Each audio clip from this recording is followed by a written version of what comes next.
Shalom, selamat berjumpa lagi teman-teman PPGT yang sama-sama dikasihi Tuhan. Pada saat ini kita perjumpakan dalam Renungan Bina Muda edisi ke-17 tahun 2025 bulan Juni. Sebelum kita sama-sama renungkan firman Tuhan ini, mari kita berdoa. Kita satu dalam doa. Ya Bapa, kami dalam kerajaan surga, kembali kami mengucap syukur atas penyertaan-Mu di sepanjang kehidupan kami. Pada saat ini Tuhan, kami anak-anak-Mu datang untuk mendengarkan sebagian daripada firman-Mu Tuhan. Sebelum kami mendengarkannya Tuhan, siapkan hati dan pikiran kami. Terlebih khusus hamba-Mu yang akan menyampaikan firman-Mu pada saat ini Tuhan. Urapi hamba-Mu dengan Roh Kudus-Mu agar hamba bisa berkata-kata dengan baik dan mudah untuk dimengerti oleh masing-masing daripada kami. Dan berkati juga teman-teman yang mendengarkan Tuhan.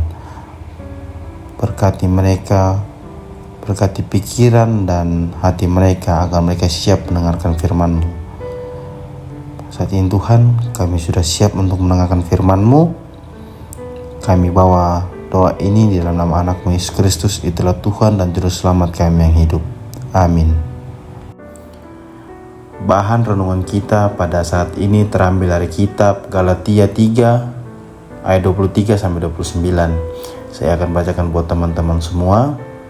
Firman Tuhan, sebelum iman itu datang, kita berada di bawah pengawalan hukum Taurat dan kita dikurung sampai iman itu telah nyatakan.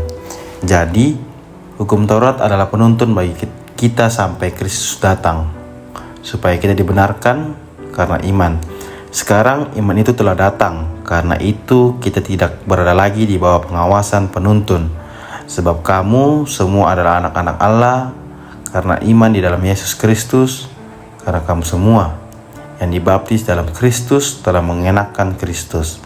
Dalam hal ini tidak ada orang Yahudi atau orang Yunani, tidak ada hamba atau orang merdeka, tidak ada laki-laki atau perempuan, karena kamu semua adalah satu dalam Kristus Yesus. Dan jikalau kamu adalah milik Kristus, maka kamu juga adalah keturunan Abraham dan berhak menerima janji Allah. Amin. Renungan kita pada Bina Muda saat ini ialah berbuat baik agar atau karena. Ya, saudara-saudari pemuda yang dikasihi Tuhan, pernahkah kalian ingin pergi ke suatu tempat yang belum pernah kalian kunjungi? Bayangkan kita ingin ke puncak gunung yang terkenal, tapi kalian belum pernah ke sana. Tentu pasti kalian membawa sesuatu petunjuk arah, bentuk itu peta, GPS, atau yang lainnya. Tentu semua itu penting, tapi dari semua yang tadi saya sebutkan itu yang lebih penting itu adalah jalannya. Tanpa jalan, sebaik dan selengkap apapun petunjuk arah yang kita bawa itu, semuanya gak bakal berguna. Begitu pula dalam hidup ini. Banyak orang yang punya keinginan untuk selamat, untuk hidup yang berarti, untuk punya hubungan yang benar dengan Tuhan. Tetapi jika mereka tidak tahu jalan keselamatannya, maka seumur hidup mereka akan tersesat meskipun mereka punya banyak petunjuk arah. Dalam bacaan kita di kitab Galatia 3 ayat 23 sampai 29, di situ Rasul Paulus sedang menjawab kebingungan banyak orang tentang hukum Taurat dan janji keselamatan dari Allah. Di situ Rasul Paulus menjelaskan, keselamatan adalah janji yang Allah berikan kepada Abraham. Janji bahwa melalui keturunannya semua bangsa akan diberkati. Tapi 430 tahun kemudian Allah memberikan hukum Taurat kepada Musa. Pertanyaannya, apakah hukum Taurat itu menggantikan janji? Tentu tidak ya teman-teman. Di sini Paulus mengatakan bahwa hukum Taurat bukan pengganti janji, tapi penuntun. Dalam bahasa Yunani disebut pedagogos, yaitu seperti guru atau pengasuh yang mengantar anak sampai kepada gurunya. Taurat berfungsi sebagai cermin untuk menunjukkan bahwa manusia penuh dengan pelanggaran. Tetapi cermin tidak bisa membersihkan wajah kita. dia hanya menunjukkan betapa kotornya wajah kita. Nah, teman-teman, kita bisa tahu di sini bahwa cermin itu gak dapat bersihkan muka kita yang jerawatan atau apakah. Cermin itu hanya menampilkan muka kita sereal mungkin gitu.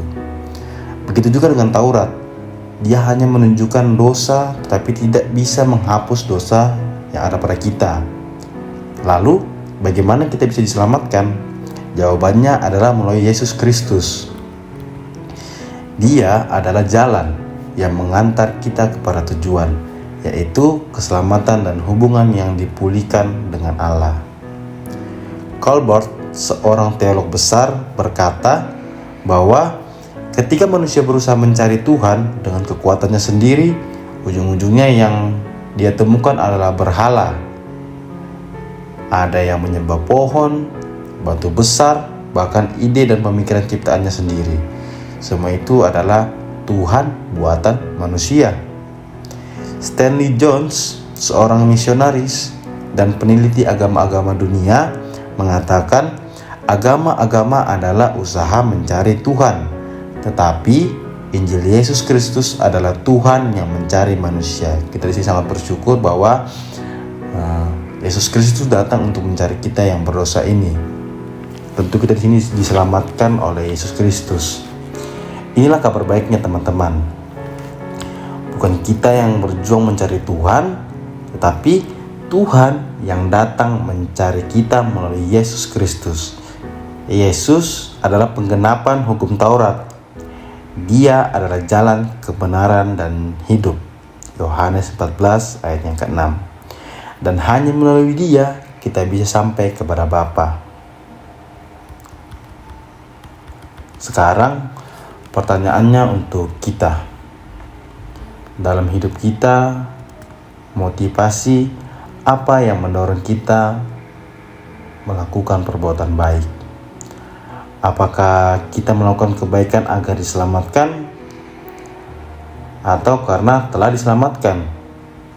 Kalau kita berbuat baik agar diselamatkan, itu artinya kita masih hidup di bawah hukum. Kita masih mencoba menebus dosa kita dengan cara kita sendiri. Tetapi kalau kita berbuat baik karena telah diselamatkan, maka itu adalah buah dari kasih karunia. Kita beribadah, melayani, mengasihi, bukan karena kita ingin membayar keselamatan, tetapi karena kita bersyukur atas keselamatan yang telah dianugerahkan kepada kita secara cuma-cuma dalam Kristus.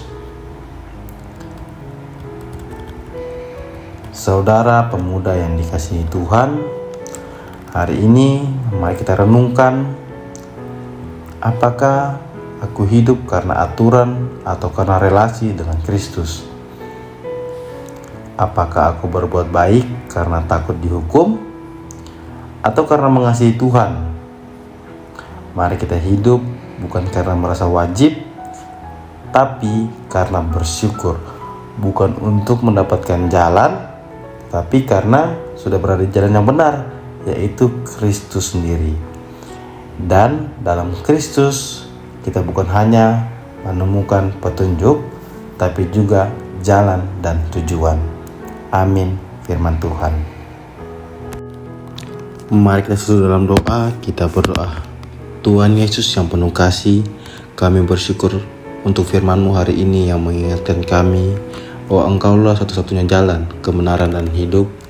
Terima kasih karena keselamatan bukan kami peroleh karena usaha dan kebaikan kami, tapi karena anugerah-Mu yang sempurna melalui pengorbanan-Mu di kayu salib. Tuhan, tolong kami agar kami tidak lagi mengejar keselamatan dengan kekuatan kami sendiri, tapi biarlah hidup kami menjadi respon kasih atas anugerah keselamatan yang sudah kami terima. Ajar kami untuk berbuat baik bukan agar diselamatkan, tetapi karena kami telah Engkau selamatkan.